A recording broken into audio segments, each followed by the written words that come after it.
Hey, what's up you guys? Josh here with the RC Recon channel, and today we are continuing the updates and upgrades on the 4-Tec 3.0. We have some bearings. If you saw the previous video of the front and rear diff lockers, we had the bearings from Fast Eddie Bearings right here. So as we go and upgrade the vehicle, we're swapping those out to ceramic bearings as we go.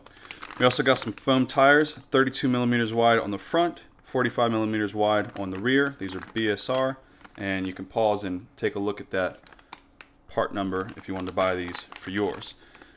Those are typically for a 2.0. This I know is a 3.0, but it's really the best option available right now. So real quick, I want to test the fitment of these, and then we're going to install these front upgrades for our steering. So we've got front knuckle arms, two-piece, of course. These are red, and aluminum C-hubs. So switching to aluminum, one, the bearings will sit better in these, but two, as we continue to upgrade the steering, aluminum is going to be much more precise than these plastic bits. All right, let's test fit these first.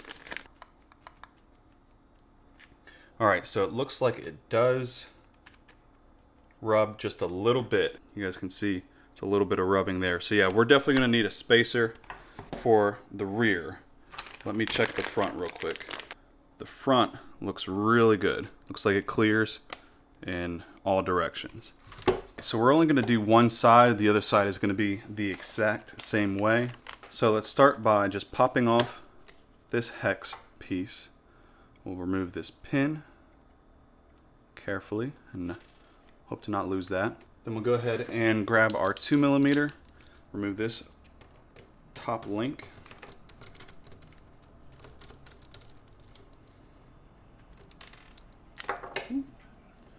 Don't want to lose that spacer. Looks like actually they have another spacer in here that we'll replace that with. So let's just remove this screw and the spacer. We'll set it aside, and if we need it, we can get back to it. We'll go ahead and remove the dog bone so it's out of the way. And then we're going to remove the steering link underneath here. So, right here. All right.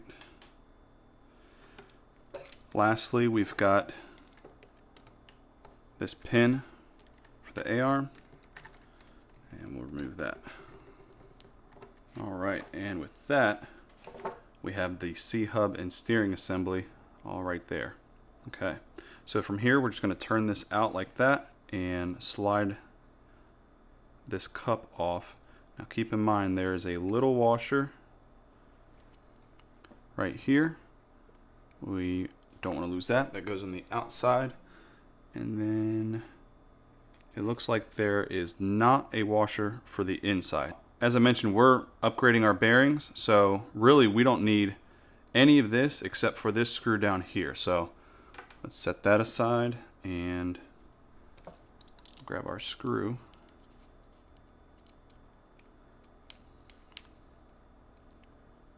And there's a little bushing in there as well. So there's that piece. That, and we're gonna just mimic it on this side. So we're gonna take our new ones out, and here are all the extra bushings, and let's just figure out which side we're working with here. So not this one, just gonna match it up. There we go.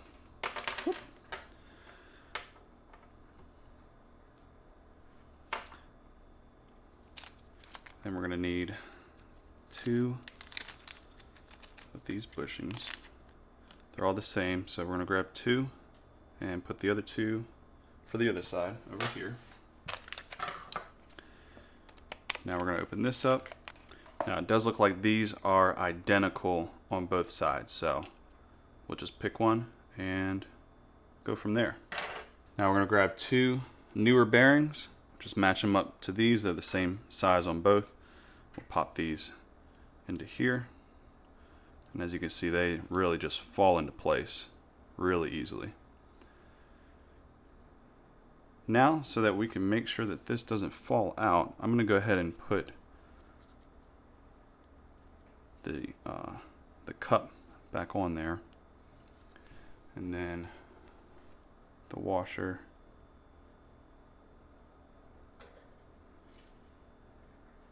pin, and the hex. Okay. Really nice. All right, so now on this end we have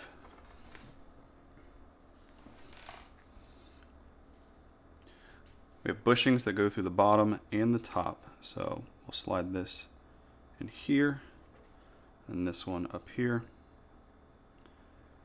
And then it's going to be a little bit difficult to try to do this with one hand, but our steering link, of course, goes on that side, and C-hub goes on around it like this.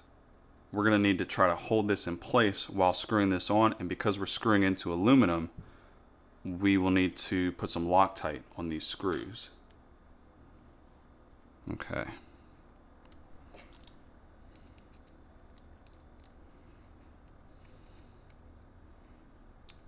There we go.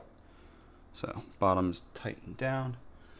Now for this one, we've got the upper link to deal with as well. To make this part easier, I'm going to remove the link from this side so that I can then do all of this at the same time. So we're going to put the screw through here, put some Loctite on it, then feed it through, and then I'll show you guys when that's on. Alright, so unfortunately I'm running into some fitment issues here. So this screw wants to bite into the aluminum, but the first couple threads are just slightly stripped. And so to get it to tighten down any further, which with where this washer is, it definitely looks like it needs to go down a little bit more. It's just not biting into the thread. So I need to find just a very slightly longer screw to put in here.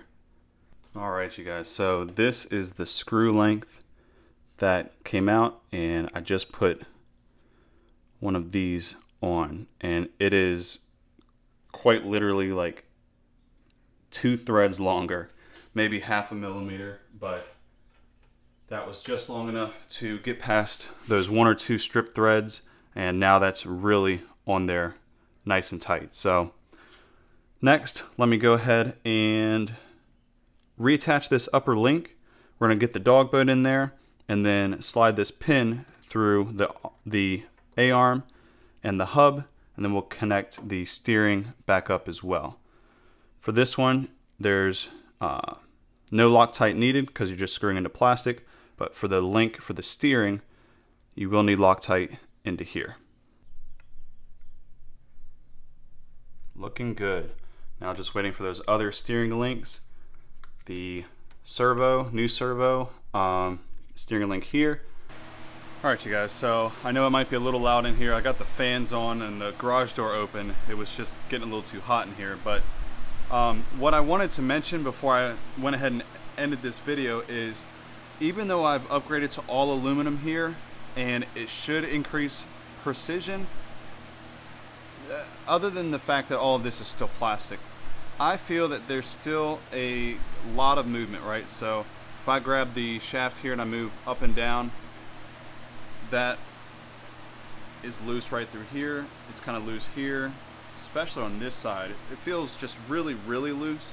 So what I'm going to do, and what I'm going to suggest that you guys do if you're going to do this as well and you're looking for precision, is go through all of these little spaces, and like here where there's just a screw into this steering arm, I'm going to put a longer screw and a locking nylon nut right there and on this side. Everywhere where there's like a little bit of a gap, because this is now machined aluminum, I'm going to add some washers to fill in that space, and that should really tighten it up. Same thing down here with the arms. I believe I'm going to find a longer pin that goes all the way through. That way I can put a nut on the other side and really tighten up those arms, because when this thing is going hopefully 100 mile an hour or more down the road, you really aren't going to want these to move up and down that much anyways. So anywhere where there's a bit of a gap, and you guys can see here, I'm going to fill in, and then I'll grab these and give it a move again. Look, it's especially true on this side. I'll just show you guys how much just adding those washers in the right spot will tighten this up. The next thing I'm gonna do, once this is all complete, I'm ready to lock it down with all the upgrades. Every one of these screws, I'm gonna put a little bit of, it's this certain kind of tape that forms to the screw. A lot of people who are setting up like air compressors and things like that, it's that tape that wraps around the threads of air compressors to keep it airtight. I'm gonna do just one layer of that around these screws, because there's just a little bit too much space in the screw, between the screw and the pivot ball, so that'll really tighten it up as well. Alright you guys, the other side is exactly the same, just reversed.